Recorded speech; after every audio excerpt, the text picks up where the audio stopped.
So this is the famous island town of Srirangam. This is the Ranganathaswami temple. And if I have struggled to talk about the previous temples, this is going to be a great struggle. This temple is datable to 2000 years. Historically, we have a piece of literature of the 2nd century talking about this temple on the banks of the river Kaveri. This is the biggest living temple in the world, covering 156 square acres, not an inch less or not an inch more. And it is a temple that has been sung about by 11 of the 12 Arvas, by which I mean there were very many Shaivite saints and very many Vaishnavite saints. The important Vaishnavite saints are called the Arvas, and there were 12 of them, and among them 11 came to this temple and waxed eloquent about the god that is reclining on the snake over here. So I just run through a few slides. This temple, this is the Utsava Murti of this temple.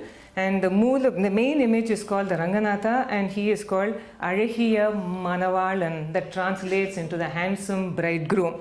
And that this is exactly how he looks. This image is centuries old, and this is the ground plan of this temple. It is the biggest temple in the whole wide world, the living temple, the biggest living temple. And this has got just not 1 or 2 circumambulatory passages, it has 7. That is the Uttamottama, or the best of the styles of temple architecture that ever has been.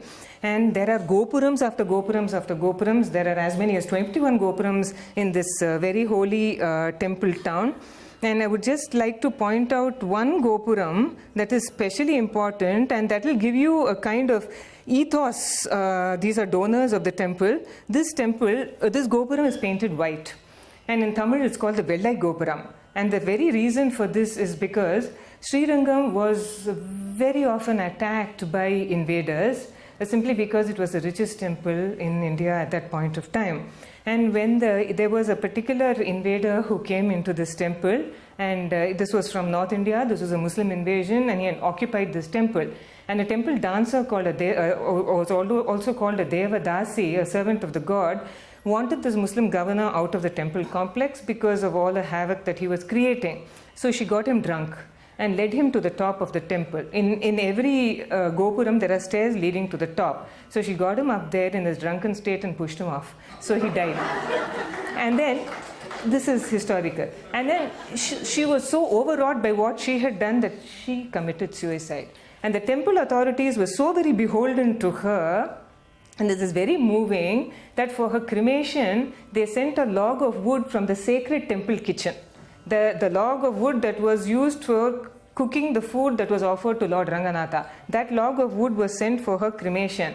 And the temple authorities also made a promise that her descendants, whenever they died and cremated, wood from the kitchen would go for that. And it stopped only about 40 years ago because her descendants left. Her name was Vellai Ammal. So this temple is painted Vellai, white, always. And these are some of the very old photos of Srirangam. This is a temple that is not only very big in space, but the history goes back a lot. There is a very special ritual in this temple of waking up the god. There are strings of verses that have been sung. A particular Arvar said, "The sun has risen, O Lord, the birds are up, please wake up, O Lord Ranganatha." There's a string of verses that go like this.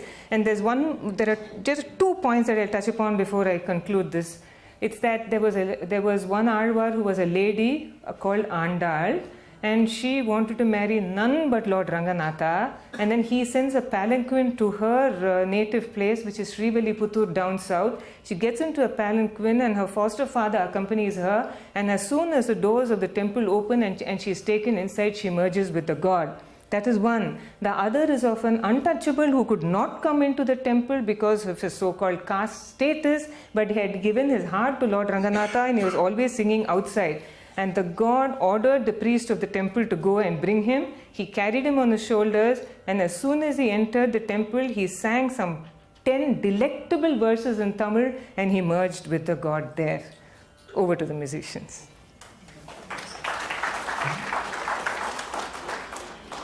I wanted to say that this is a very special place, of course. There's a lot to say.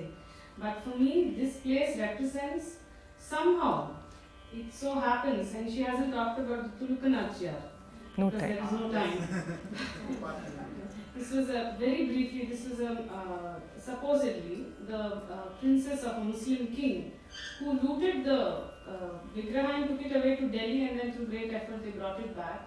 But she fell so much in love with the idol that she came back.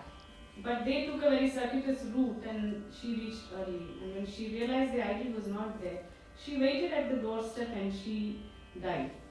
And she is honored within the prakara of the temple. There is the Lord even wears a lungi, and there is an naivedyam of chapati in her honor.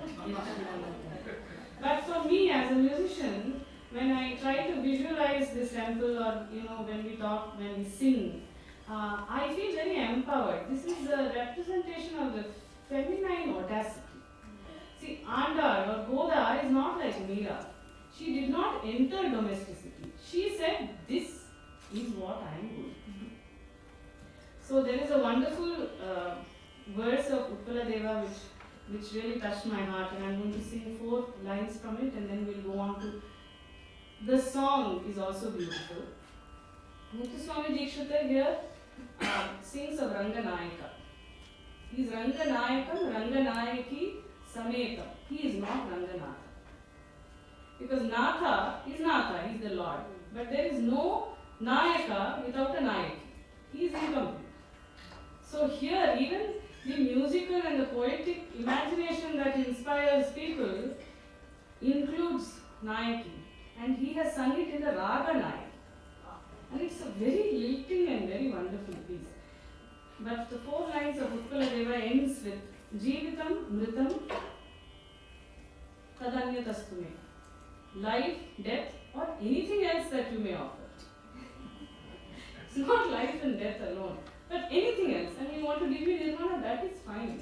But I am here, that is what is most important. That's what Andal says, that is what the Devadasi says, that is what Tulkanachiyar, the Muslim princess, says. And it's a very empowering thought for all of us here, because it is not the masculine and the feminine, but the feminine that has influenced numerous men in the Bhakti movement to behave this way. Tave kavapushi vishwanirbhare chitta sudhara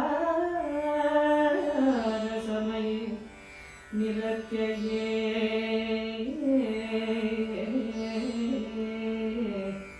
tishtaspitam sadatamarchitah prabhum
La